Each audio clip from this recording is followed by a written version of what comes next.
Hello, this is Dr. Grande. Today's question is, can I analyze the case of Kimberly Cargill? Just a reminder, I'm not diagnosing anybody in this video, only speculating about what could be happening in a situation like this. If you enjoy this video, please like it, subscribe to my channel, and consider supporting me on Patreon. I will put the link to Patreon in the description for this video. First, I'll look at the background of this case. I'll move to the timeline of the crime, then offer my analysis. Kimberly Cargill was born in Mississippi on November 30, 1966. Her mother had an affair, divorced her father, and remarried. When Kimberly was 12, the family moved to Tyler, Texas. She graduated from high school and attended classes at a community college. She wanted to be a nurse. She dropped out and took a job as an administrative assistant at a law firm. She began dating a man who worked there. They married in 1988. The relationship was characterized by violence. They had a son in 1990. The couple continued to argue. After Kimberly tried to strike her husband with a vehicle, she was sent to a mental health facility. She was diagnosed with borderline personality disorder. Her relationship with her husband was over. He was awarded custody of their son. At this point, Kimberly met a man named Brian Cargill on a blind date. Brian had also been married before. They went to see the 1993 movie, So I Married an Axe Murderer, a title which captured the quality of their future relationship reasonably well. A few weeks after they started dating, Kimberly invited Brian to a divorce support group at a local church. Brian arrived first and sat down in the meeting. After Kimberly arrived, she was angry because he entered the meeting without waiting for her. All of a sudden, her mood changed, and she acted as if she was greatly attracted to him. She became romantic. In an effort to secure a nomination for Poor Decision Maker of the Year, Brian moved in with Kimberly. Right away, he realized that she was demanding and controlling. He attempted to break up with her several times, but she talked him into staying. He finally decided he was serious and went to talk to her. She told him that she was pregnant, even though she had informed him previously that she could not get pregnant. She insisted that they get married and threatened to block him out of his child's life if he didn't agree. Brian and Kimberly ended up getting married. They had a son named Jamie. The couple continued having arguments.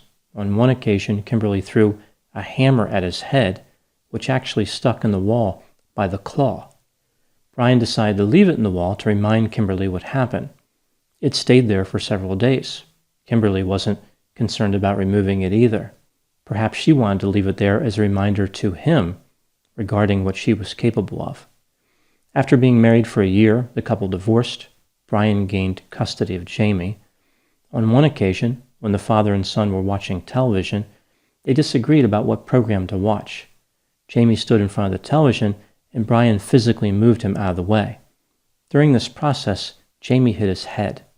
Jamie contacted his mother, who hired a lawyer and had Jamie sign an affidavit saying that Brian physically attacked him. The court removed Jamie from Brian's custody and sent him to live with Kimberly. Jamie had a terrible time living with his mother. She physically attacked him several times and otherwise mistreated him. As this was going on, Kimberly returned to school and became a nurse. She continued having romantic relationships. She had 2 more sons with 2 different men. Those relationships ended quickly. Her sons were named Zach and Luke. Kimberly continued to engage in violence. She would lock Jamie in his room. She turned around the doorknob so the lock was on the outside. On one occasion, after an argument about video games, she attempted to strangle him with a cord from an Xbox. Jamie called the police, but they believed Kimberly's story. She made it seem as though Jamie was an out-of-control and violent young man. His younger brother, Zach, supported Kimberly's story because she manipulated him. Jamie was cited for assault, but the case was eventually dismissed. Jamie ran away several times. Each time the police would bring him home. They did not appear to make any effort to help him. On one occasion, Jamie was in Kimberly's room, an area that was off limits. His mother flew into a rage and choked him after slamming his head on the floor repeatedly. She discontinued her attack, and he ran out of the house. He contacted his father, Brian, who took pictures of the injuries. This was enough for the court to take Jamie away from Kimberly and return him to Brian. Before moving to the timeline of the crime, let's hear a word from today's sponsor, HelloFresh. Maintain your goals and take control over your food choices with HelloFresh. Getting a home-cooked meal on the table every day is an accomplishment worth celebrating. Let HelloFresh help with 50 weekly menu and market items to choose from so you can think less about what's for dinner and more about achieving your goals. HelloFresh offers so many recipes to choose from each week to help you break out of your recipe rut. With HelloFresh, produce gets from the farm to your doorstep in under a week for peak freshness. HelloFresh offers a wide variety of quick and easy recipes, including 20-minute meals, easy cleanup, and low prep options. HelloFresh is a can't-beat value. Even at full price, its pre-portioned ingredients mean you don't waste money on excess food. HelloFresh reduces food waste by at least 25% compared to grocery shopping. As a content creator, I work long hours and don't always have time to go to the grocery store. HelloFresh is a perfect fit with my busy schedule. Go to HelloFresh.com and use the code DrGrande16 for up to 16 free meals and 3 surprise gifts. Again, that's 16 free meals and 3 surprise gifts at HelloFresh.com using the code DrGrande16. Now moving to the timeline of the crime. Kimberly had hired a babysitter named Cherry Walker to look after her son Luke. Cherry had a developmental disability. Her IQ was 56, 44 points below average. This is just under 3 standard deviations below the mean. She had the daily living skills of a 9-year-old and suffered from seizures. She lived alone but received help every day from a caretaker named Paula Wheeler. During her time working as a babysitter for Kimberly, Cherry witnessed Kimberly mistreating Zach and Luke.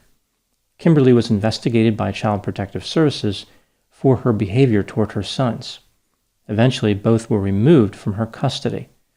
Kimberly's mother was given temporary custody of Luke, but Kimberly picked Luke up from daycare and refused to return him to her mother. CPS obtained an emergency order of protection, and a hearing was scheduled for June 23, 2010. On June 18, 5 days before the hearing, Cherry Walker was subpoenaed to testify at this hearing. She was not happy about testifying. She called Kimberly, who told her to stay quiet about the subpoena. Kimberly offered to hide Cherry at her house on the day of the hearing. During this conversation, Kimberly realized that Cherry's caretaker, Paula Wheeler, was in the room with Cherry. She had Cherry put her on the phone. Kimberly suggested to Paula that it was not in Cherry's best interest to testify, and Kimberly was worried she was going to lose custody of her son Luke. Later that same day, Kimberly found out that a neighbor named Marcy Fulton, who would occasionally babysit Luke, also received a subpoena. Kimberly told Marcy to leave town or hide in her house, meaning Kimberly's house. She added that if Marcy insisted on testifying, she should only say good things about her. Kimberly called 2 friends and expressed concerns about Cherry being subpoenaed, suggesting that she would lose custody of Luke due to the testimony. Cherry Walker contacted Marcy Fulton. The pair agreed they would not lie for Kimberly. They were both going to tell the truth at this upcoming hearing. Cherry told Marcy that Kimberly invited her to dinner. She also told Paula Wheeler the same thing. Cherry explained how she was nervous and did not want to go with Kimberly to dinner. Paula advised her to take her medicine, go to bed, and not answer the door. Unfortunately for Cherry, it doesn't appear as though she listened to the advice. The next day at 3:18 p.m., her partially burned body was found on the side of the road in a rural area. Kimberly was the obvious suspect. She was arrested on June 24 on unrelated charges and later charged with murder. During her trial in 2012, here's the story that she provided. Kimberly picked up Cherry for dinner at 8:30 p.m. She wanted to talk about her upcoming testimony.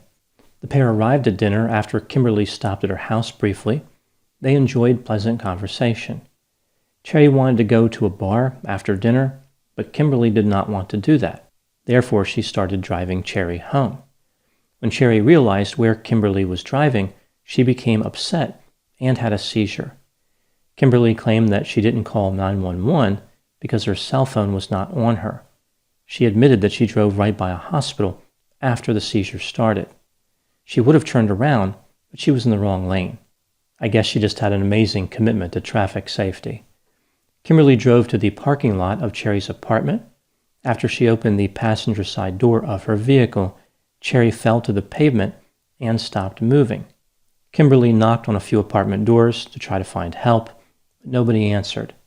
Kimberly performed CPR to no avail. She started driving back toward the hospital, but then realized that Cherry was dead, and this didn't look too good for her.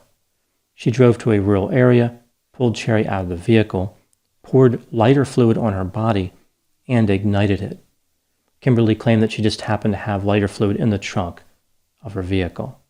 Kimberly said the reason she burned the body was to destroy any DNA that she may have left during her performance of CPR. Kimberly was convicted of murder and sentenced to death. Now moving to my analysis. Was Kimberly Cargill actually guilty?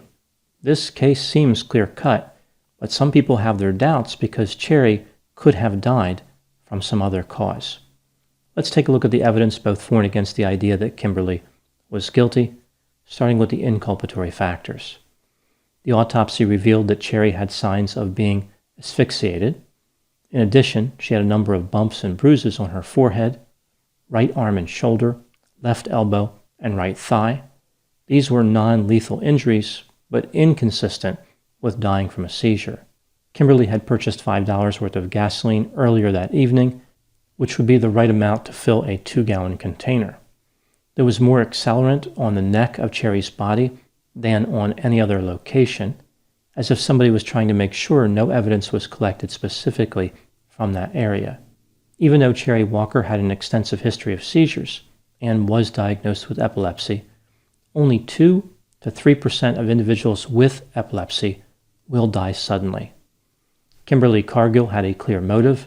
She was about to lose custody of her last son. On the day Cherry was killed, Kimberly made it clear to several people she was very upset about Cherry testifying and that her testimony would result in a loss of custody. Kimberly left work early on the day Cherry died, which was out of the ordinary. She also didn't respond to repeated calls from the hospital. They were trying to get a hold of her because they were concerned about whether she gave medication to a particular patient. Kimberly did not return their calls until after midnight. Kimberly made an extensive effort to destroy evidence. She had a long history of physical aggression and negative interactions with law enforcement, and she repeatedly demonstrated a tendency to get violent and could not control her anger. Moving to the exculpatory factors, it is technically possible to experience sudden death from epilepsy. Cherry reported having seizures as recently as April of 2010. The authorities were unable to determine with certainty how Cherry Walker died. When considering all the evidence, do I think that Kimberly was guilty? Yes, I think she was guilty in reality and guilty beyond a reasonable doubt. Her story just doesn't make any sense. Her babysitter had a seizure, so she drove 30 or 40 minutes away, dumped her body, and set it on fire. If somebody disposes of a body in that manner, they eliminate a lot of doubt as to their guilt. Now moving to some other items that stood out to me in this case. Item number 1. Kimberly had a long history of violence toward romantic partners, yet she was always able to find a new lover.